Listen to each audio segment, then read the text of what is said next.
Hi friends, നമുക്കിന്ന് uric ആസിഡിനെ കുറിച്ച് നോക്കാം.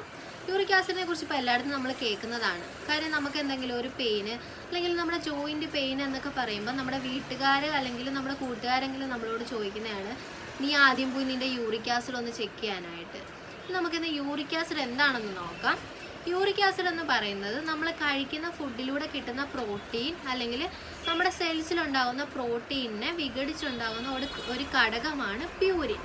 ഈ പ്യൂരിൻ ഉണ്ടാകുന്നതിൻ്റെ ഫലമായിട്ട് കിട്ടുന്ന ഒരു ബൈ പ്രോഡക്റ്റാണ് യൂറിക് ആസിഡ്. ഈ യൂറിക് ആസിഡ് എങ്ങനെയാണ് നമ്മുടെ ശരീരത്തിൽ അല്ലെങ്കിൽ നമ്മുടെ ബ്ലഡിൽ ഇൻക്രീസ് ചെയ്യുന്നതെന്ന് നോക്കാം.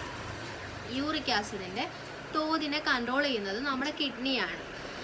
അപ്പം അതിൽ നമ്മുടെ ശരീരത്തുണ്ടാകുന്ന യൂറിക് ആസിഡിൻ്റെ 2/3 ഭാഗവും പുറന്തള്ളപ്പെടുന്നത് നമ്മുടെ യൂറിനിലൂടെയാണ് അല്ലെങ്കിൽ നമ്മുടെ മൂത്രത്തിലൂടെയാണ്.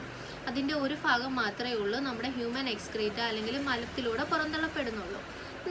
നമ്മുടെ കിഡ്നിയിലുണ്ടാകുന്ന എന്തെങ്കിലും ഒരു പ്രശ്നം അല്ലെങ്കിൽ നമ്മൾ കഴിക്കുന്ന പ്രോട്ടീൻ്റെ അളവ് കൂടുന്നത് കൊണ്ടാണ് നമുക്ക് യൂറിക് ആസിഡ് കൂടുന്നത്. നമുക്കിന്ന് യൂറിക് ആസിഡിന് കഴിക്കാൻ പാടില്ലാത്ത ഫുഡ് ഏതൊക്കെയാണ്, അതേപോലെ യൂറിക് ആസിഡിന് കഴിക്കാൻ പറ്റുന്ന ഫുഡ് ഏതൊക്കെയാണെന്ന് അടുത്ത വീഡിയോയിൽ നോക്കാം.